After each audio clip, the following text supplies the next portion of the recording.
Students, आज के lecture में हम इन्फिनिट सीरीज के बारे में बात करने जा रहे हैं। तो स्टूडेंट्स, इस लेक्चर में मैं आपको बताऊंगा कि इन्फिनिट सीरीज क्या होती है, इन्फिनिट सीरीज कब कन्वर्जेंट होगी, कब डाइवर्जेंट होगी, कब ऑक्सीलेटरी सीरीज हमें मिलेगी।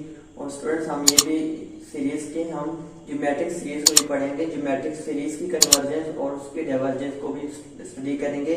और हम थ्योरम को भी प्रूव करेंगे कि ज्योमेट्रिक सीरीज कब कन्वर्जेंट होती है, कब डाइवर्जेंट होती है और कब उसका कोई भी हमारा रिजल्ट नहीं आता। तो स्टूडेंट्स, हम उसके क्वेश्चंस को भी सॉल्व करेंगे। तो आइए आज का लेक्चर स्टार्ट करते हैं।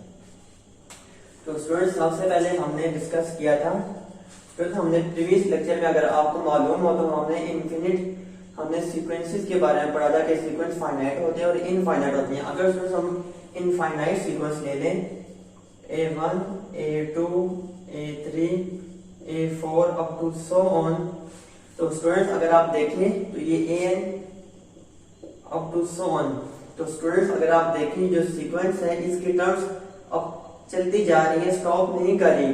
तो जब सीक्वेंस जिसके टर्म्स हमारे पास कंटिन्यूसली चलती जाए, वो स्टॉप ना करती हो, तो वो हमारे पास इन्फिनिट सीक्वेंस होता है।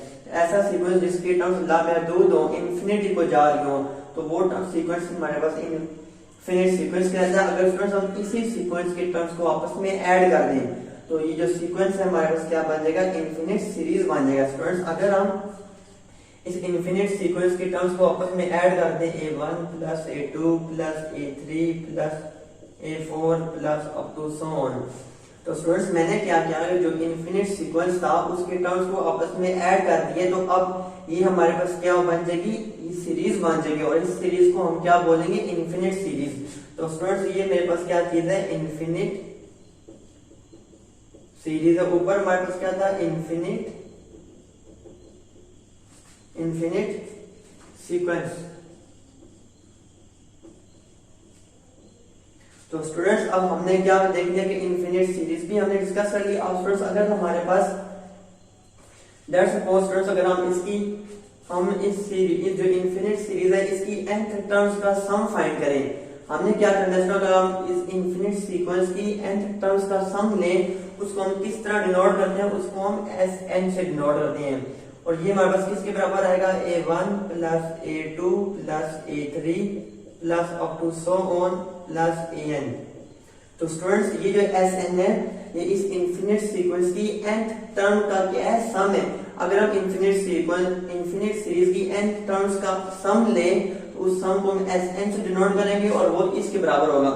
तो स्टूडेंट्स अब इन्फिनिट सीरीज की जो कन्वर्जेंस है या इन्फिनिट सीरीज की जो डाइवर्जेंस है, तो वो किसके ऊपर डिपेंड करेगी, इस Sn के ऊपर डिपेंड करेगी, यानी कि सम ऑफ n टर्म्स के ऊपर डिपेंड करेगी। तो अब हमारी जो भी आगे डिस्कशन होगी वो किसके ऊपर होगी, इस Sn के ऊपर होगी। तो स्टूडेंट्स याद रखिए, अगर पहली कंडीशन की अगर हम लिमिट अप्लाई करें, limit n approaches to infinity Sn, वो हमारे पास क्या है स्टूडेंट्स, कोई फाइनाइट नंबर आ जाए, लेट्स सपोज L है, और ये हमारे पास क्या हो, यूनिक हो एंड फाइनाइट हो।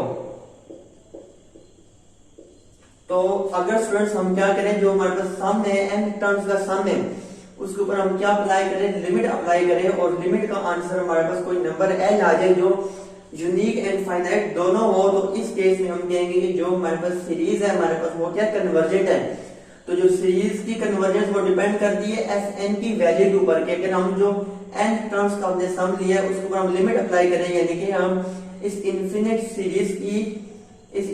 सीरीज का हम क्या फाइंड करें स्टूडेंट, सम फाइंड करें जब n अप्रोच करो इन्फिनिटी को, यानी n बहुत ज्यादा लार्ज हो और ये सम हमारे पास कोई फाइनाइट नंबर L आ जाए जो यूनिक भी हो, तो फिर हम कहेंगे जो हमारे पास सीरीज है स्टूडेंट वो क्या है, कन्वर्जेंट है,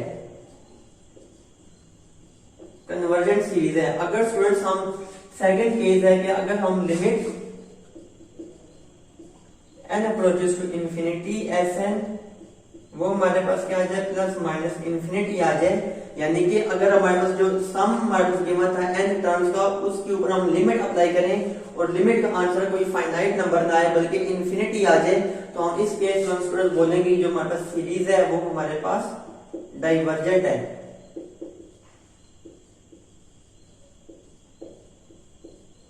तो स्टूडेंट्स हमने कन्वर्जेंट भी देख लिया, डाइवर्जेंट भी देख लिया। अगर हम इस सीरीज का हम सम फाइंड करें और सम हमारे पास इन्फिनिटी को अप्रोच कर रहा हो तो हम कहेंगे सीरीज हमारे पास डाइवर्जेंट है। तो स्टूडेंट्स अब तीसरी केस है हमारे पास कि अगर हम limit n approaches to infinity Fn ये हमारे पास यूनिक ना हो, अगर हम जो हमारे पास सम था स्टूडेंट्स Fn के ऊपर हम लिमिट अप्लाई करें और लिमिट का जो आंसर है वो यूनिक ना आए, यानी एक से ज्यादा वैल्यूज हमारे पास आ रही हो सम की, तो हम इस केस में हम बोलेंगे जो हमारे पास सीरीज है स्टूडेंट्स वो हमारे पास क्या ऑक्सीलेटरी सीरीज है। Oscillatory series, oscillatory. तो स्टूडेंट्स हमने ऑक्सीलेटरी सीक्वेंस पढ़ा था कि ऐसा सीक्वेंस जिसकी जो हमारे पास लिमिट है वो किसी दो नंबर्स के दरमियान क्या आ रही हो, इंटरचेंज हो रही हो, कभी एक नंबर आए कभी दूसरा नंबर आए, तो वो हमारे पास ऑक्सीलेटरी सीक्वेंस है। तो ऑक्सीलेटरी सीरीज क्या होती है, ऐसी सीरीज जिसका सम यूनिक ना हो, यानी कि एक नंबर ना आए बल्कि कभी उसका सम एक नंबर आ रहा हो कभी उसका सम दूसरे नंबर आ रहा हो, कभी एक कभी दो, तो जो सम है वो दो नंबर्स के बीच में क्या कर रहा हो ऑसिलेट कर रहा हो, तो ऐसी सीरीज को हम स्टूडेंट्स क्या बोलेंगे ऑक्सीलेटरी सीरीज बोलेंगे। तो स्टूडेंट्स हो आपको ये कन्वर्जेंस का और डाइवर्जेंस का कंसेप्ट समझ आ चुका होगा। तो स्टूडेंट्स अब हम क्या करते हैं क्वेश्चन को सॉल्व करते हैं और फिर हम देखेंगे कि हम किस तरह से हम किसी भी सीरीज को कन्वर्जेंट, डाइवर्जेंट और ऑसिलेटरी शो कर सकते हैं। तो आइए स्टूडेंट्स क्वेश्चंस को देखते हैं। स्टूडेंट्स हमारे क्वेश्चन को सॉल्व करते हैं। स्टूडेंट्स हमारे पास क्वेश्चन है कि अगर हमारे पास एक सीरीज गिवन है 1 + 2 + 3 + 4 up to so on infinity. तो स्टूडेंट्स ये हमारे पास सीरीज है जो कि कहां अप्रोच कर रही है, इन्फिनिटी को अप्रोच कर रही है, यानी कि इन्फिनिट सीरीज है। अब इस इन्फिनिट सीरीज का स्टूडेंट्स हमने चेक करना है कि ये आया कन्वर्जेंट है या डाइवर्जेंट है। तो उसके लिए स्टूडेंट्स हमें क्या करना पड़ता है, हमें nth टर्म का सम फाइंड करना पड़ता है। तो students for sum of for Sn के लिए स्टूडेंट्स Sn क्या चीज है, nth टर्म्स का सम है। तो nth टर्म्स का सम हमारे पास किसके बराबर आएगा students, Sn 1 + 2 + 3 + up to so on + n। तो स्टूडेंट्स जो nth टर्म का सम आएगा वो कहां तक जाएगा, n तक जाएगा। n हम 5 ले 10 ले लें 50 ले लो +15 तक। तो स्टूडेंट्स अब हमारे पास ये जो सीरीज है अगर आप देखें तो ये हमारे पास अरिथमेटिक सीरीज है। कौन सी सीरीज है स्टूडेंट्स, अरिथमेटिक सीरीज।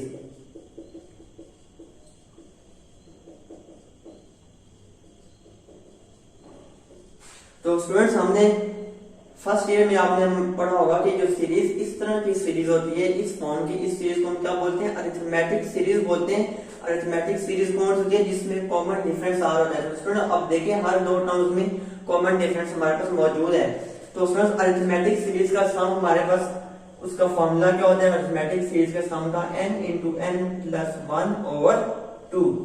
तो स्टूडेंट्स अगर आप देखें ये हमारे पास अरिथमेटिक सीरीज का सम होता है। अगर आप n की वैल्यू को 1 पुट करें 1 × 1 + 1 2 2/2 1, तो n की वैल्यू 1 के लिए फर्स्ट टर्म हमारे पास क्या आ जाएगी 1 आ जाएगी। अगर हम n को 2 पुट करें तो 2 × 2 + 1 6 6/2 3, तो उसमें 3 आ जाएगा, यानी कि जो हम n में 2 पुट करेंगे तो फर्स्ट टू टर्म्स का सम हमारे पास कितना आएगा 3 आएगा। इसी तरह जब आप n को 3 पुट करेंगे 3 × 3 + 1 4 4 3 12 12/2 6 है। तो जो फर्स्ट 3 टर्म्स का टर्म आएगा सम आएगा वो 6 आएगा, जैसे कि 1 + 2 3 3 + 3 6। तो इसका मतलब है कि ये जो सम है इस सम का हमारे पास फॉर्मूला क्या बनेगा, n × n + 1/2। तो स्टूडेंट्स मैंने आपको बताया था कि अगर आपको इनफिनिट सीरीज की कन्वर्जेंस या डाइवर्जेंस को चेक करना हो तो आपको क्या करना पड़ता है, आपको सबसे पहले जो है सम फाइंड करना पड़ता है nth टर्म्स का। तो हमने nth टर्म्स का सम फाइंड कर दिए और फिर क्या करना होता है स्टूडेंट्स, इस nth टर्म के सम के ऊपर लिमिट अप्लाई करते हैं और लिमिट का आंसर अगर हमारे पास फाइनाइट और यूनिक कोई टर्म आ जाए तो हम बोलते हैं सीरीज कन्वर्जेंट है। अगर लिमिट अप्लाई करने से जो सम है वो किसी फाइनाइट और यूनिक नंबर को अप्रोच ना करे बल्कि इन्फिनिटी को अप्रोच कर रहा हो तो हम बोलते हैं कि जो सम है हमारे पास जो सीरीज है वो डाइवर्जेंट है। तो हम क्या अप्लाई करेंगे स्टूडेंट्स, लिमिट अप्लाई करेंगे। Limit n approaches to infinity Sn is equal to limit n approaches to infinity n Sn हमारे पास किसके बराबर स्टूडेंट्स, n × n + 1/2। तो स्टूडेंट्स जब आप n को क्या पुट करेंगे, इन्फिनिटी पुट करेंगे तो इन्फिनिटी × इन्फिनिटी + 1/2 तो रिजल्ट क्या आएगा स्टूडेंट्स, हमारे पास इन्फिनिट रिजल्ट आएगा, क्योंकि इन्फिनिटी में कोई चीज ऐड करो तो आंसर क्या आता है स्टूडेंट्स, इन्फिनिटी आता है। तो हमारे पास जब हमने लिमिट अप्लाई की Sn के ऊपर तो आंसर हमारे पास इन्फिनिटी आ रहा है। इसका मतलब हुआ कि ये जो हमारे पास इन्फिनिट सीरीज, ये सीरीज है, ये क्या है स्टूडेंट, डाइवर्जेंट है। हम लिख देंगे this employees that the given series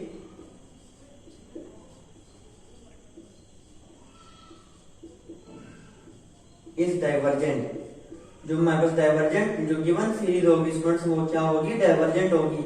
क्यों डाइवर्जेंट होगी, इसलिए जो कि हमारे पास इसके जो हमने लिमिट अप्लाई की थी Sn के ऊपर वो हमारे पास इन्फिनिटी आ रही है। इसका मतलब है कि जो सम में स्टूडेंट्स है, जब टर्म्स हमारे पास इन्फिनिटली यानी लार्ज होंगी, यानी इन्फिनिटी को अप्रोच करेंगी, जो सम है वो किसको अप्रोच करेगा, इन्फिनिटी को अप्रोच करेगा। सम जो है हमारे पास फाइनाइट टर्म नहीं आ रही, लिहाजा जो सीरीज है वो क्या होगी, डाइवर्जेंट सीरीज होगी, कभी भी कन्वर्ज नहीं करेगी किसी स्पेसिफिक वैल्यू को। तो स्टूडेंट्स एक और क्वेश्चन हम सॉल्व करते हैं और फिर उसमें चेक करेंगे कि क्या आया, वो कन्वर्जेंट, डाइवर्जेंट या ऑक्सिलेटरी है। तो आइए स्टूडेंट्स नए क्वेश्चन को सॉल्व करते हैं।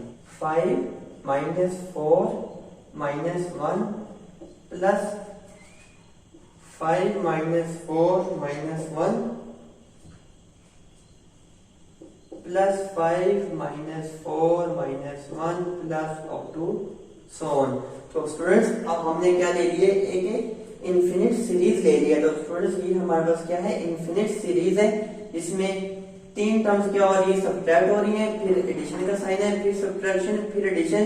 तो इसमें follow 5 - 4 - 1 plus 5 - 4 - 1 plus 5 - 4 up to so on. तो स्टूडेंट्स अब हमें इस सबसे पहले क्या करना है, इस इन्फिनिट सीरीज का सम फाइंड करना है, यानी nth टर्म्स का सम फाइंड करना है।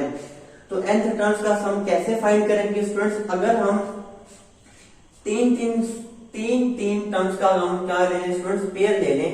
अगर हम तीन टर्म्स का पेयर लें, यानी कि अगर हम n को हम क्या पुट करें, 3m पुट करें। अगर हम m को 1 पुट करेंगे तो हमारे जो टर्म्स n आएगा वो 3 आएगा, यानी तीन टर्म्स आएंगी। जब हम तीन टर्म्स का पेयर लेंगे तो स्टूडेंट जो हमारे पास सम आएगा Sn आएगा, वो हमारे पास क्या बनेगा स्टूडेंट, 0 बनेगा। क्यों 0 बनेगा, क्योंकि जब हम 3 टर्म्स का पेयर ले लें, 5 - 4 1 1 - 1 0, तो 3m, अगर आप m को 1 पुट किया तो 3 × 1 3, तो हमारे पास तीन टर्म्स आएंगे। अगर हम m को 2 पुट कर दें तो 3 2 6 है। तो अब 6 का मतलब है कि n हमने जो टर्म्स का पेयर ले लिया वो 6 टर्म्स का पेयर है, यानी कि पहली 6 टर्म्स का पेयर मिला के वो एक टर्म बनेगी, फिर अगली 6 टर्म्स का पेयर मिला के दूसरी टर्म बनेगी। तो उसका जो सम आएगा स्टूडेंट्स वो भी क्या बनेगा, 0 बनेगा। अगर हम n को लेट्स सपोज 3m + 1 ले लें, यानी कि 3m अगर हम 1 पुट करें तो 3 1 3 प्लस 1 4। अब n हमारे पास स्टूडेंट्स किसके बराबर है, 4 के बराबर है। 4 से मुराद ये है कि अब हमने ये जो इन्फिनिट सीरीज है इसमें हम चार टर्म्स का पेयर लेंगे और पेयर लेके फिर हम वहां से क्या बनाएंगे, n टर्म्स का सम फाइंड करेंगे। अगर हम 4 टर्म्स का पेयर ले तो ये पहली 4 टर्म्स का, तो 5 - 4 1 1 - 1 0 0 प्लस 5 = 5। तो स्टूडेंट्स हमें नजर आएगा कि अगर हम 4 टर्म्स का पेयर लें तो जो हमारे पास सम आएगा वो स्टूडेंट्स क्या आएगा, 5 आएगा। अगर आप m को 2 पुट कर दें, 3 2 6, तो 3 2 अब m तो स्टूडेंट्स हमारे पास क्या था, 1 आया था, 3 1 3 2 6 6 + 1 7। तो अब 7 टर्म्स लेंगे तो वो भी सम हमारे पास कितना आएगा, 5 आएगा। तो स्टूडेंट्स इसका मतलब है कि अगर आप 4 टर्म्स ले रहे हैं, 4 टर्म्स का पेयर लेंगे तो जो हमारे पास सम आएगा वो कितना बनेगा, 5 आएगा। इसी तरह अगर आप n को 3m + 2 ले लें, लेट्स सपोज अगर आपने पहली 5 टर्म्स ले रहे हैं, कंसीडर कर रहे हैं इस इन्फिनिट सीरीज की, तो अगर आप पहली 5 टर्म्स का सम फाइंड करें, 5 - 4 1 1 - 1 0 0 प्लस 5 5 5 - 4 अगेन 1, तो जो हमारे पास स्टूडेंट्स सम आएगा वो किसके बराबर आएगा, 1 के बराबर आएगा। तो स्टूडेंट्स इस तरह अगर आप पहली 5 टर्म्स लें, 10 टर्म्स लें, पहले 15 टर्म्स लें, यानी मल्टीपल ऑफ 5 लें, क्योंकि n हमारे पास किसके बराबर है, 5 के बराबर है। तो मल्टीपल ऑफ 5 ले तो 5 10 15 टर्म्स, तो उन 15 टर्म्स का अगर हम सम फाइंड करेंगे तो वो भी कितना आएगा, हमारे पास 1 आएगा। तो इससे हमें ये पता चल रहा है कि स्टूडेंट्स अगर हम limit n approaches to infinity, जो Sn हमारे पास मिलेगा स्टूडेंट्स वो यूनिक नहीं होगा। सो जो हमारे पास दिस सीरीज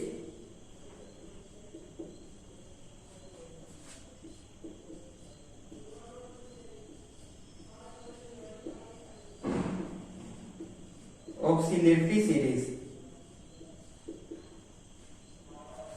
तो स्टूडेंट्स ये जो सीरीज हमें मिलेगी ये ऑक्सीलेटरी सीरीज होगी। अब मैं आपको दोबारा बताता हूँ कि अब इसमें जो टर्म्स स्टूडेंट्स वो हमारे पास प्लस माइनस में इंटरचेंज थी। तो मैंने क्या किया कि मैंने n को 3m लेट कर लिया। 3m से मुराद है अगर हम n को 1 पुट करें तो n 3 आएगा। तो अगर आप पहले तीन टर्म्स का अरेंजमेंट ले, तीन टर्म्स की अरेंजमेंट लेंगे तो उससे अगर आप सम फाइंड करेंगे तो वो 0 आएगा। अगर n को 3m प्लस 1 मान ले, m की वैल्यू 1 पुट करें तो 3 प्लस 1 4, इसका मतलब है n 4 आ गया। अगर आप पहले चार टर्म्स का एक अरेंजमेंट बनाए और उनका सम फाइंड करें तो वो 5 आएगा। इसी तरह अगर आप 5 टर्म्स का सम लें तो वो सम हमारे पास 1 आएगा। तो इसलिए हमें पता चला कि जो हमारे पास लिमिट अप्लाई करेंगे एस एन के ऊपर जो वो यूनिक नहीं है, लिहाजा हमारे पास जो सीरीज है वो ऑक्सीलेटरी सीरीज है। तो आइए स्टूडेंट्स अब हम एक इंपॉर्टेंट प्रूफ को सोल्व करते हैं। स्टूडेंट्स अभी हम क्या करने जा रहे हैं, थ्योरम को प्रूव करने जा रहे हैं। बहुत ही इंपॉर्टेंट रिजल्ट है स्टूडेंट्स। अगर हमारे पास जो सीरीज है, अगर हम ज्योमेट्रिक सीरीज ले लें student, geometric series 1 plus r square plus up to so on up to infinity. तो स्टूडेंट्स ये हमारे पास कौन सी सीरीज है, इनफिनिट ज्योमेट्रिक सीरीज है। तो ये इनफिनिट ज्योमेट्रिक सीरीज स्टूडेंट्स कब कन्वर्जेंट होगी, कब डाइवर्जेंट होगी, उसके लिए हमारे पास ये थ्योरम है। अगर हमारे स्टूडेंट्स ये क्या होगी, कन्वर्जेंट होगी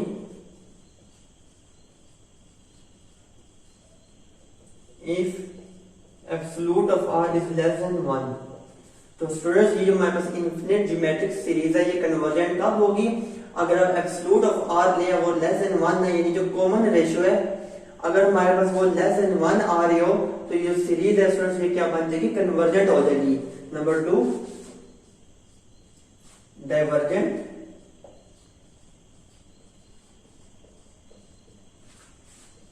if r is greater than equal to 1।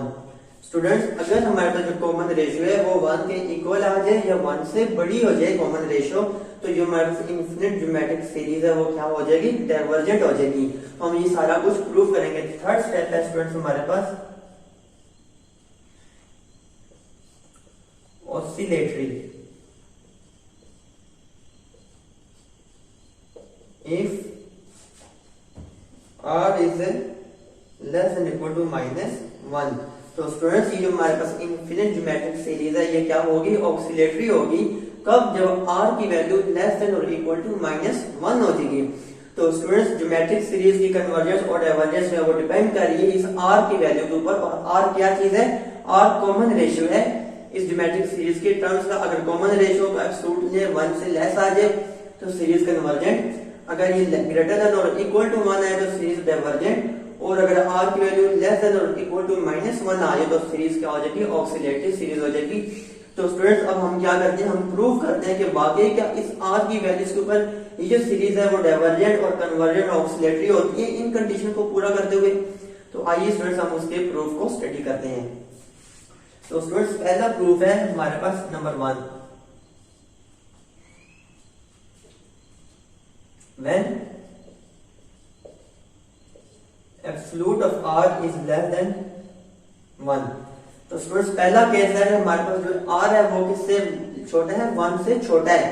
तो स्टूडेंट्स कन्वर्जेंट और डाइवर्जेंट को शो करने के लिए हमने पढ़ा था कि हम क्या करते हैं, सीरीज की सम फाइंड करते हैं, nth टर्म्स का सम फाइंड करते हैं। तो हम इस ज्योमेट्रिक सीरीज की nth टर्म्स का सम लिखेंगे। तो हमें सम जब r स्टूडेंट्स हमारे पास लेस देन 1 होता है, जो सीरीज की जो nth टर्म का सम होता है वो किसके बराबर होता है, 1 plus r square plus up to so on plus rn -1। तो स्टूडेंट्स जब हमारे पास r लेस देन 1 होता है तो इस ज्योमेट्रिक सीरीज की जो nth टर्म्स का सम होगा वो ये होगा, 1 plus r square plus up to so on rn -1। तो स्टूडेंट्स अब हमें क्या करना है कि हमें इस सम के ऊपर हम क्या यूज करेंगे, लिमिट अप्लाई करेंगे और चेक करेंगे कि आया ये सीरीज कन्वर्जेंट है या डाइवर्जेंट है। तो स्टूडेंट्स जब हमारे पास सम है, अब ये सम किसके बराबर होता है स्टूडेंट्स? ये सम हमारे पास इक्वल होता है 1 minus R N over 1 minus R. तो स्टूडेंट्स जब भी हमारे पास r लेस देन 1 होगा तो ये जो सम होगा इसका फॉर्मूला जो है वो जनरलाइज्ड फॉर्मूले की ये फॉर्म है 1 minus R N over 1 minus R. तो स्टूडेंट्स हमने सम का फॉर्मूला लिख लिया है। अब हम क्या करेंगे कि हम लिमिट अप्लाई करेंगे और लिमिट अप्लाई करके चेक करेंगे कि आया ये सीक्वेंस जो हमारे पास सीरीज है वो डाइवर्जेंट है या कन्वर्जेंट है इस r की वैल्यू लेस देन 1 के ऊपर। तो आइए स्टूडेंट्स उसको चेक करते हैं। तो स्टूडेंट्स जब हमारे पास r ग्रेटर देन 1 होगा तो जो हमारे पास सम होगा स्टूडेंट्स वो किसके बराबर आएगा? सम का फॉर्मूला होगा students r n minus 1 over r minus 1। तो जब भी r ग्रेटर देन 1 होता है तो इनफिनिट ज्योमेट्रिक सीरीज का सम होता है n टर्म्स का सम वो इसके बराबर होता है r n minus 1 over r minus 1। तो अब स्टूडेंट्स हम क्या अप्लाई करते हैं? Limit n approaches to infinity sn is equal to limit n approaches to infinity. अब हम क्या करेंगे स्टूडेंट? sn हमारे पास किसके बराबर था? r n minus 1 over r minus 1 which is equal to limit n approaches to infinity. अब हम r माइनस 1 को दोनों के साथ क्या करेंगे? डिवाइड करेंगे rn over r minus 1 minus 1 over r minus 1।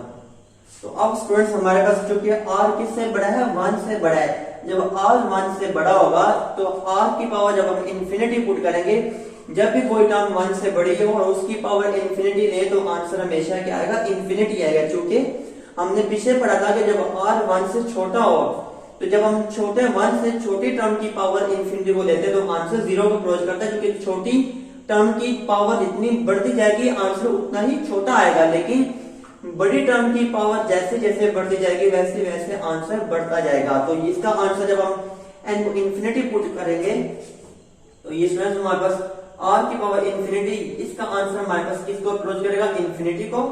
तो infinity minus 1 over r minus 1 as it is आएगा 1 ओवर r माइनस 1। तो ये किसके बराबर है स्टूडेंट्स? इंफिनिटी के बराबर है। तो स्टूडेंट्स r ग्रेटर देन 1 के लिए जो हमारे पास nth टर्म का सम है वो किसको अप्रोच करेंगे? इंफिनिटी को अप्रोच करेंगे। लिहाजा हमारे पास जो इनफिनिट ज्योमेट्रिक सीरीज है वो r ग्रेटर देन 1 के ऊपर क्या हो जाएगी? डाइवर्जेंट हो जाएगी। तो स्टूडेंट्स हम प्रूव कर चुके हैं कि r इक्वल टू 1 के ऊपर और r ग्रेटर देन 1 के ऊपर जो सीरीज है वो क्या है? डाइवर्जेंट है। तो हमारे पास तीसरा और लास्ट केस है स्टूडेंट्स हमारे पास, अगर r लेस देन और इक्वल टू माइनस 1। अब r जब माइनस 1 से छोटा या इक्वल हो, इसमें भी दो केसेस हैं। अगर हम r इक्वल टू माइनस 1 ले लें students, r equal to minus 1, तो जो nth टर्म का सम आएगा वो किसके बराबर आएगा? अब जो ज्योमेट्रिक सीरीज है वो 1 प्लस r, ज्योमेट्रिक सीरीज की मार्क्स स्टूडेंट्स वो 1 प्लस r, तो ये 1 minus 1 plus 1 minus 1 up to so on. क्योंकि 1 प्लस r कितना है? माइनस 1 प्लस r का स्क्वायर, माइनस 1 का स्क्वायर 1 प्लस r का क्यूब माइनस 1 का cube minus 1 up to so on. तो स्टूडेंट्स अब देखिए जो nth टर्म का जो हमारे पास सम आ रहा है वो प्लस 1 माइनस 1 ऑक्सीलेट कर रहा है 1 और माइनस 1 के दरमियान। तो स्टूडेंट्स अगर हम इसके ऊपर लिमिट अप्लाई करें, limit n approaches to infinity sn, वो हमारे पास स्टूडेंट्स क्या आएगा? सम हमारे पास 1 आएगा। कब 1 आएगा स्टूडेंट्स? अगर हम जो nth टर्म का सम फाइंड करें, अगर हम n को इवन रखें, यानी कि अगर हम 2 टर्म्स का सम फाइंड करें, 4 टर्म्स का, 8 टर्म्स का, 12 टर्म्स का, अगर हम n को इवन रखते हैं तो इवन टर्म्स का सम हमारे पास किसके बराबर आएगा स्टूडेंट्स? 1 के बराबर आएगा। इवन टर्म्स का सम हमारे पास स्टूडेंट्स किसके बराबर आएगा? सॉरी स्टूडेंट्स यहाँ पे मिस्टेक होगी, 0 के बराबर आएगा। तो जब भी आप स्टूडेंट्स अब nth टर्म्स का सम फाइंड करें और वो n किसको अगर n को हम इवन पुट करते हैं तो इवन टर्म्स का सम सपोज ये 2 है, n हमने ट्रू पुट किया तो सम कितना आएगा? 1 माइनस 1 0। n को अगर हम स्टूडेंट 4 ले लें, 4 टर्म्स का सम फाइंड करें, इन 4 टर्म्स का सम 1 माइनस 1 0 प्लस 1 1 माइनस 1 0। तो हमारे पास सम किसको अप्रोच करेगा? 0 को। इसी तरह स्टूडेंट्स अगर हम limit n approaches to infinity sn, वो किसको अप्रोच करेगा स्टूडेंट्स? हमारे पास 1 को अप्रोच करेगा अगर n हमारे पास क्या हो? ओड हो। तो स्टूडेंट्स अगर हम n को ओड लेते हैं, यानी अगर हम जो nth टर्म्स का सम फाइंड करें, अगर सम हमारे पास ओड टर्म्स का सम ले रहे हैं, यानी कि ओड टर्म्स का सम फाइंड करें, 3 होगी, 5, 7 टर्म और उसके ऊपर हम लिमिट अप्लाई करते हैं, तो लिमिट का जो आंसर आएगा वो स्टूडेंट्स हमेशा 1 आएगा। लेट्स सपोज ओड टर्म्स ले लो, ओड टर्म ने 1 दी है, एक टर्म ली है, तो एक टर्म का सम 1 ही आएगा। अगर हम n को 3 लेके चल रहे हैं, यानी n 3 पुट किया है, तो 3 टर्म्स का सम देखें, 1 - 1 0, 0 + 1 1 आया। 5 टर्म्स का सम फाइंड करें तो वो भी 1 आएगा। तो लिहाजा जो अब हमारे पास जो लिमिट आ रही है वो 0 और 1 के दरमियान क्या कर रही है, ऑक्सिलेट कर रही है, कभी 0 कभी 1, कभी 0 सम आ रहा है, कभी सम 1 को अप्रोच कर रहा है। तो लिहाजा r less than equal to 1 के ऊपर जो हमारे पास सीरीज होगी वो क्या होगी स्टूडेंट्स, ऑक्सिलेटरी सीरीज में मिलेगी।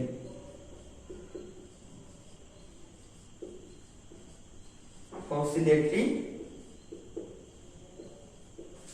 तो r जब लेस देन -1 इक्वल टू 1 होगा तो ऑक्सिलेटरी सीरीज मिलेगी। जब r लेस देन -1 लेंगे तब भी जो हमारे पास सीरीज का रिजल्ट आएगा वो ऑक्सिलेटरी सीरीज होगा, यानी जो हमारे पास सम होगा वो किसी भी दो नंबर्स के दरमियान क्या कर रहा होगा स्टूडेंट्स, ऑक्सिलेट कर रहा होगा।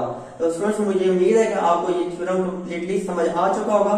तो अब हम अपने नए टॉपिक की तरफ मूव करते हैं, जिसमें हम कुछ सीरीज, इनफिनिट सीरीज हमें गिवन होंगी, उस इनफिनिट सीरीज का हमें क्या फाइंड करना होगा, सम फाइंड करना होगा। तो आइए स्टूडेंट्स हम किसको फाइंड करते हैं, सम को। तो स्टूडेंट्स हमने क्या लिख लिया, हमने फाइंड करना है इनफिनिट ज्योमेट्रिक सीरीज का सम। तो हम इनफिनिट ज्योमेट्रिक सीरीज लिखने जा रहे हैं, जिसका हम क्या फाइंड करेंगे, सम फाइंड करेंगे। सपोज स्टूडेंट्स हमारे पास एक इनफिनिट ज्योमेट्रिक सीरीज गिवन है 1/2 plus 1/4 plus 1/8 plus up to so on. तो ये हमारे पास एक इनफिनिट ज्योमेट्रिक सीरीज है जो अप टू सो ऑन चलती जा रही है। इसका हमें सम फाइंड करना है। तो उसमें जब सम फाइंड करने का फॉर्मूला क्या है कि f इंफिनिटी, जब हमें इनफिनिट ज्योमेट्रिक सीरीज का सम फाइंड करना हो तो उसका फॉर्मूला होता है a/1 - r। तो स्टूडेंट्स ये फॉर्मूला हमने प्रीवियस टर्म में फाइंड किया। a जो है स्टूडेंट्स वो हमारे पास कौन सी टर्म होती है, फर्स्ट टर्म होती है। मैं यहाँ पे लिख देता हूँ a हमारे पास फर्स्ट टर्म है, और जो स्टूडेंट्स हमारे पास r है, ये r ये हमारे पास कॉमन रेशियो है। अब कॉमन रेशियो स्टूडेंट्स हम कैसे फाइंड करते हैं, अगली टर्म में से प्रीवियस टर्म को क्या करके डिवाइड करते हैं, और उससे जो हमारे पास जो रिजल्ट आता है वो कॉमन रेशियो होती है। तो r हमारे पास किसके बराबर आएगा, r = 1/4 डिवाइडेड बाय 1/2। तो ये किसके बराबर आएगा, 1/4 मल्टीप्लाई बाय 2/1, 2 1 2 2 2 4, तो ये आ जाएगा 1/2। यानी स्टूडेंट जो हमारे पास कॉमन रेशियो आई है r वो किसके बराबर है, 1/2 के बराबर है। तो हमें r भी गिवन है, मिल चुके हैं, a भी हमारे पास मालूम है, तो हम सम फाइंड करेंगे। तो f infinity is equal to a students किसके बराबर है, 1/2 ओवर 1 - r। 1 - r किसके बराबर है, 1/2 के बराबर है। तो ये किसके बराबर आएगा, 1/2। नीचे स्टूडेंट्स हम 2 को एलसीएम लेंगे तो 2 - 1 तो ये 1/2, तो ये किसके बराबर आएगा students, 1/2 into 2/1 which is equal to 1। तो स्टूडेंट्स जो हमारे पास सम आ गया वो किसके बराबर आ रहा है, हमारे पास 1 के बराबर आ रहा है। तो इस तरह स्टूडेंट्स आप क्या करते हैं, किसी भी, अब ये इनफिनिट ज्योमेट्रिक सीरीज है, ये किसको अप्रोच कर रही है स्टूडेंट्स, 1 को अप्रोच कर रही है। तो इस तरह हम कोई भी आपको इनफिनिट ज्योमेट्रिक सीरीज हो, अरिथमेटिक सीरीज दे दी हो, तो आप उसका क्या फाइंड करते हैं, सम फाइंड करेंगे इस फॉर्मूले के तहत। r हमारे पास कॉमन रेशियो है, और कॉमन रेशियो हर दो टर्म्स को डिवाइड करने से हमें मिल जाती है, अगली टर्म में से प्रीवियस टर्म को डिवाइड करते हैं, यानी a2 over a1, a3 over a2, उस तरीके से हमें r मिल जाएगा। फॉर्मूले में पुट करेंगे तो हमारे पास कॉमन हमें जो इनफिनिट ज्योमेट्रिक सीरीज है उसका सम मिल जाएगा। तो आइए स्टूडेंट्स एक और क्वेश्चन को सॉल्व करते हैं। तो स्टूडेंट्स हमने एक इनफिनिट ज्योमेट्रिक सीरीज, एक इनफिनिट सीरीज हम लिख चुके हैं। अब स्टूडेंट्स ये हमारे पास एक इनफिनिट सीरीज है, ज्योमेट्रिक नहीं है, सॉरी गलती होगी, इनफिनिट सीरीज हमें मिल चुकी है। अब इस इनफिनिट सीरीज का हमें क्या फाइंड करना है, सम फाइंड करना है। तो स्टूडेंट्स अगर आप देखें डिनोमिनेटर में जो दो टर्म्स का क्या मिल रहा है, प्रोडक्ट आ रहा है। अब इन दो, अब इस डिनोमिनेटर में अगर आप फर्स्ट टर्म को देखें तो फर्स्ट टर्म 2 है, यहाँ पर 5 है, यहाँ पर 8 है। सेकंड टर्म देखिए 5 8 11, सीक्वेंस में इन टर्म्स का आपस में क्या हो रहा है, प्रोडक्ट आ रहा है। तो हम सबसे पहले स्टूडेंट्स का सम फाइंड करने के लिए nth टर्म्स का सम हमें फाइंड करना है, Sn। तो स्टूडेंट अब Sn फाइंड करने के लिए हमें nth टर्म का मालूम होना क्या है, बहुत ही ज्यादा जरूरी है। जब तक हमें nth टर्म नहीं मिलेगी हम Sn को फाइंड नहीं कर पाएंगे स्टूडेंट्स। अगर हम देखें इस सीक्वेंस को देखें, यहाँ से En बनाने की कोशिश करते हैं। फर्स्ट टर्म्स को अगर हम कंसीडर करें 2 5 8 2 5 8 अप टू सोन। स्टूडेंट्स अगर आप देखें तो हर दो टर्म्स के दरमियान हमारे पास क्या मौजूद है, कॉमन डिफरेंस मौजूद है। 2 और 5 के दरमियान कितना कॉमन डिफरेंस है, 3 का कॉमन डिफरेंस है, 3 का। 5 और 8 के दरमियान कॉमन डिफरेंस कितना है, 3 है। तो स्टूडेंट्स हम लिखते हैं कि हमारे पास a किसके बराबर है, 2 के बराबर है। कॉमन डिफरेंस हमारे पास 3 के बराबर है। तो हमने अरिथमेटिक सीक्वेंस के चैप्टर में मालूम किया था कि जब हमारे पास a भी गिवन हो, कॉमन डिफरेंस भी मालूम हो, तो हम nth टर्म फाइंड कर देते हैं। इसका फॉर्मूला क्या होता है, an is equal to a plus n minus 1 into d। तो हमारे पास यहां से an किसके बराबर रहेगा, a किसके बराबर है स्टूडेंट्स, 2 के बराबर है। n माइनस 1 d किसके बराबर है, 3 के बराबर है। तो ये किसके बराबर आएगा, 2 प्लस 3n था 3n माइनस 1 3 था माइनस 3। तो an आ जाएगा स्टूडेंट्स हमारे पास 2 माइनस 3 माइनस 1, तो ये 3n माइनस 1। तो an हमारे पास मिल गया स्टूडेंट्स हमारे पास 3n माइनस 1। अब हम सेकंड टर्म्स को देखें 5 8 और 11 को स्टूडेंट्स, 5 8 और 11 को यहां पे लिख देता हूं 5 8 11 अप टू सोन। अब इन तीनों टर्म्स में भी आप स्टूडेंट्स देखें तो हमारे पास जो कॉमन डिफरेंस है वो कितना है, इसमें भी 3 है, इसमें भी 3 है। तो हमारे पास जो फर्स्ट टर्म है a है हमारे वो कितनी है, 5। कॉमन डिफरेंस आ रहा है हमारे पास 3। तो हमें an फाइंड कर लेंगे। यहां से an is equal to a plus n minus 1 into d कितना है, 3 है। तो ये 5 प्लस n 3 से 3n माइनस 1 3 से माइनस 3। तो ये आ जाएगा 5 माइनस 3 कितना आ जाएगा, 2 प्लस 3n। तो स्टूडेंट्स हमारे पास जो an मिल गया वो यहाँ पे 2 प्लस 3n, यहाँ पे 3n माइनस 1। अब चूंकि स्टूडेंट्स जो हमने सीक्वेंस लिया था ये वाला सीक्वेंस और ये वाला सीक्वेंस, इनके टर्म्स आपस में क्या हो रही है, मल्टीप्लाई हो रही हैं। टर्म्स मल्टीप्लाई हो रही है तो इसका मतलब है जो सीक्वेंस an आएगा स्टूडेंट्स वो भी आपस में क्या होगा, मल्टीप्लाई हो जाएगा। लिहाजा जो हमारे पास an आएगा, चूंकि ये रेसिप्रोकल में आ रहा है तो ये 1 over 3n minus 1 into 3n plus 2 3n plus 2। तो स्टूडेंट्स हमने क्या किया है कि हमने इन टर्म्स की मदद से क्या फाइंड कर लिया, इस अरिथमेटिक सीरीज का हमने क्या फाइंड कर लिया, सीक्वेंस फाइंड कर दिया है। अब हमें सीक्वेंस की टर्म an मिल चुकी है। अब हम यहां से n को क्या करेंगे, वेरी करेंगे। n 1 पुट करेंगे, 2 पुट करेंगे, 3 पुट करेंगे, अब टू सो ऑन। तो यहाँ उनको फिर हम जो हमें वैल्यूज मिलेंगी sequence series 1 a1 a2 a3 उसको सम करेंगे तो हमें क्या मिल जाएगा, Sn मिल जाएगा। तो आइए स्टूडेंट्स हम Sn को फाइंड करते हैं। स्टूडेंट्स ये आप इसको लिखने में इसको मिटा रहा हूं, तो आप इसको पॉज करके इसको लिख सकते हैं अपनी आसानी के लिए और बेहतरी के लिए।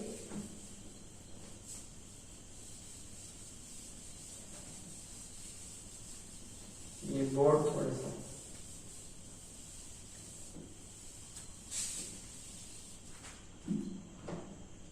तो स्टूडेंट्स हमारे पास जो an आया था वो 1 over 3n minus 1 into 3n plus 2। अब स्टूडेंट्स ये जो टर्म्स है आपस में क्या आ रही है, प्रोडक्ट में आ रही है। अब हमें इस an को क्या करना है कि इसको प्रोडक्ट को तोड़ के अलहदा अलहदा इन टर्म्स का फैक्टर्स बनाने हैं। तो हम इसको क्या करेंगे, पार्शियल फ्रैक्शन के जरिए तोड़ेंगे। इसको हम लिखते हैं a over 3n minus 1 plus b over 3n plus 2। तो स्टूडेंट्स अब हम यहाँ से जो टर्म्स डिवाइड हो रही हैं, पार्शियल फ्रैक्शन का मेथड आपको अगर आता है तो इसको यहाँ पे मल्टीप्लाई कर देंगे। तो स्टूडेंट्स ये किसके बराबर आएगा, 1 इज इक्वल टू a। जब 3n minus 1 3n plus a से मल्टीप्लाई होगा तो 3n minus 1 3n minus 1 cancel out हो जाएगा। ये 3n plus 2 plus b into 3n minus 1। इसको इक्वेशन नंबर 1 का नाम देते हैं स्टूडेंट्स। अब स्टूडेंट्स यहाँ पे आपको क्या करना पड़ेगा कि आप यहाँ पे इन a को अंदर मल्टीप्लाई करें, b को मल्टीप्लाई करें। आप अगर n के कोफिशिएंट्स को और कॉन्स्टेंट्स को अगर आप कंपेयर करें तो आपको क्या मिल जाएगा स्टूडेंट्स, आपको ए और बी की वैल्यूज मिल जाएंगी। तो स्टूडेंट्स मैं यहाँ पे ए और बी की वैल्यू को डायरेक्ट लिख लेता हूँ। तो ए हमारे पास स्टूडेंट्स किसके बराबर आएगा और बी किसके बराबर आएगा।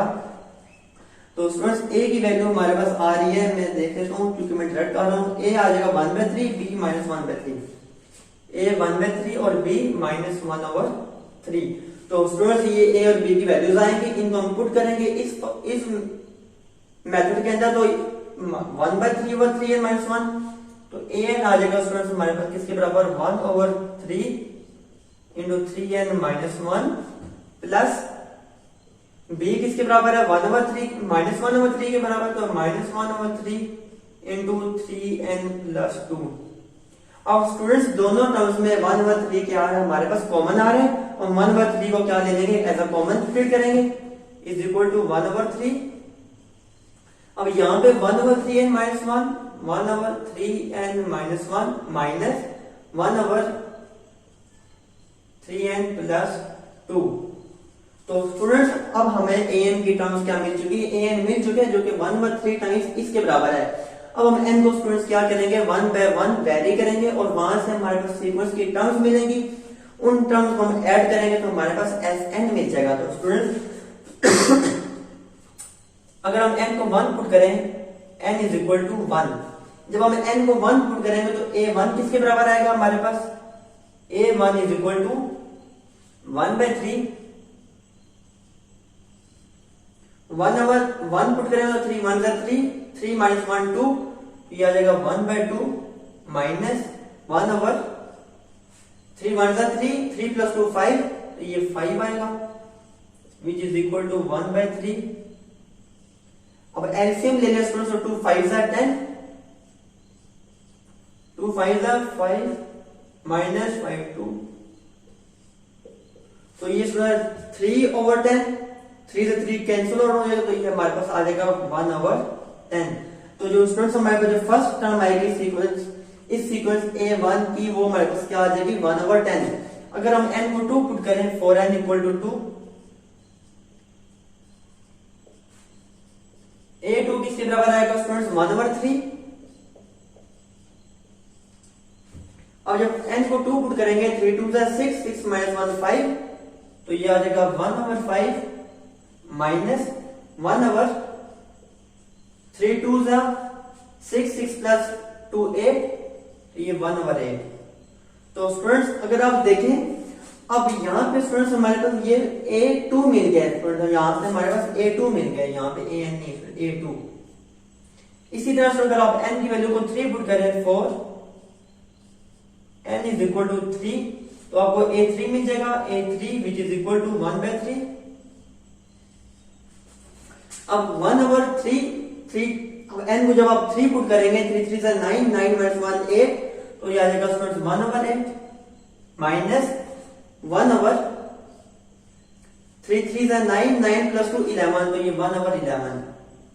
तो स्टूडेंट्स इस तरह से आपको a3 मिल गया है। अब टू सो ऑन, जब आप n को n - 1 पुट करेंगे स्टूडेंट्स तो हमें क्या मिलेगा। अब हम n = n - 1 पुट करते हैं, यहां से ही मैं आपको सोल्व करके दिखा देता हूं।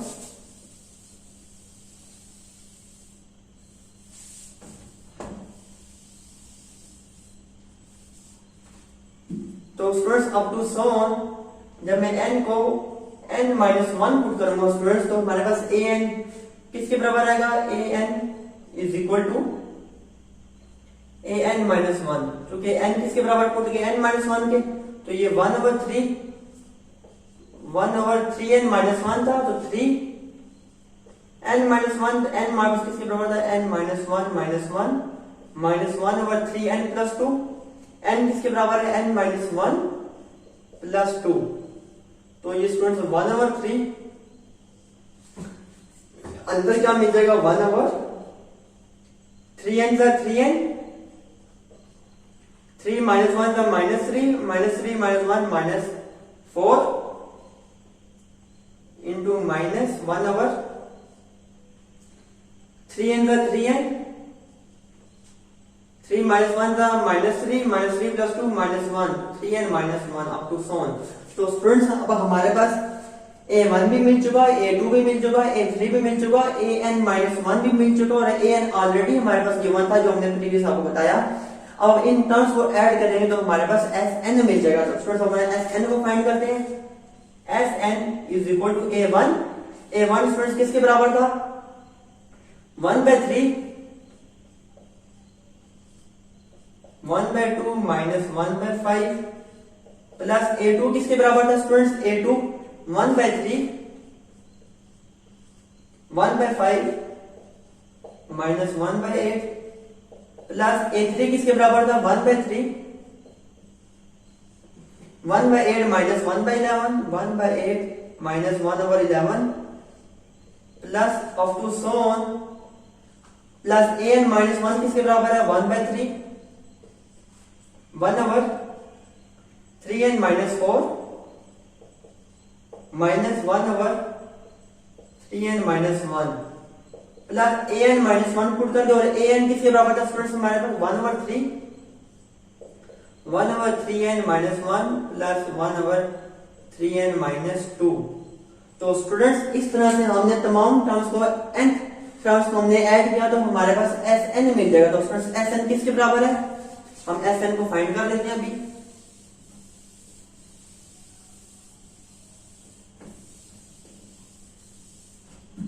तो स्टूडेंट्स Sn किसके बराबर आ जाएगा हमारे पास? अगर आप देखें तो हमारे पास 1/3 तमाम टर्म्स में क्या आ रहा है स्टूडेंट्स? कॉमन आ रहा है। तो हमने 1/3 को कॉमन लिया। अब स्टूडेंट्स देखें तो ये जो 1/2 minus 1/5 plus 1/5 minus 1/8 plus 1/8 minus 1/11 तो ये जो माइनस 1/5 है प्लस 1/5 माइनस 1/8 प्लस 1/8 तमाम टर्म्स कैंसिल आउट हो जाएंगी। तो हमारे पास फर्स्ट टर्म बचेगी यहां से 1/2। अब स्टूडेंट्स देखें यहाँ पे minus 1/3n plus 1 plus 1/3n minus 1 तो ये टर्म भी आपस में कैंसिल आउट हो जाएगी। इसी तरह ये टर्म भी प्रीवियस किसी टर्म से कैंसिल आउट हो जाएगी। तो हमारे पास जो लास्ट टर्म बचेगी जो कैंसिल आउट नहीं होगी वो ये होगी 1/3n माइनस 2। तो स्टूडेंट्स हमारे पास Sn हमें मिल चुका है। Sn हमें मिल चुका है स्टूडेंट्स। अब हम इस nth टर्म के ऊपर क्या अप्लाई करेंगे? लिमिट अप्लाई करेंगे और जब हम लिमिट अप्लाई करेंगे तो हमारे पास हमें सीक्वेंस की इस सीरीज की वैल्यू मिल जाएगी। तो limit n turns to infinity Sn is equal to ये 1/3 1/2 प्लस 1/। स्टूडेंट्स जब हम n को इंफिनिटी पुट करेंगे तो समथिंग डिवाइडेड बाय इंफिनिटी तो ये इंफिनिटी इज इक्वल टू 1/3 अंदर आ जाएगा 1/2 plus something divided by infinity answer क्या हो जाएगा? 0 के बराबर होता है। ये 0 पुट किया हमने तो ये 1/3 इंटू 1/2 किसके बराबर आ जाएगा स्टूडेंट्स? हमारे पास 1/6। तो S इंफिनिटी स्टूडेंट्स किसके बराबर आ चुके हैं हमारे पास? 1/6 के। तो इस तरीके से आप स्टूडेंट्स किसी भी सीरीज का क्या फाइंड करते हैं? इंफिनिटी टाइम्स हम फाइंड कर सकते हैं कि उसका n जब इंफिनिटी को अप्रोच कर रहा होगा तो सम हमारे पास किस टर्म को अप्रोच करेगा? 1/6 को अप्रोच करेगा। तो स्टूडेंट्स ये हमारे पास मेथड है जिस मेथड को यूज करते हुए हम किसी भी इनफिनिट सीरीज का सम फाइंड कर सकते हैं। तो सबसे पहले सम फाइंड करने के लिए आपको nth टर्म का पता होना चाहिए। nth टर्म मालूम करने के बाद nth टर्म्स को ऐड करेंगे तो Sn मिल जाएगा। उस Sn के ऊपर हम लिमिट अप्लाई करेंगे तो हमारे पास जो भी रिजल्ट आएगा वो स्टूडेंट हमारे पास क्या होगा? सम के बराबर होगा। तो स्टूडेंट्स होप आपको मेरी आज की वीडियो पसंद आई होगी। तो अगर आपको पसंद आई है तो प्लीज मेरे चैनल को जरूर लाइक करें, सब्सक्राइब करें, शेयर करें। खुदा हाफिज।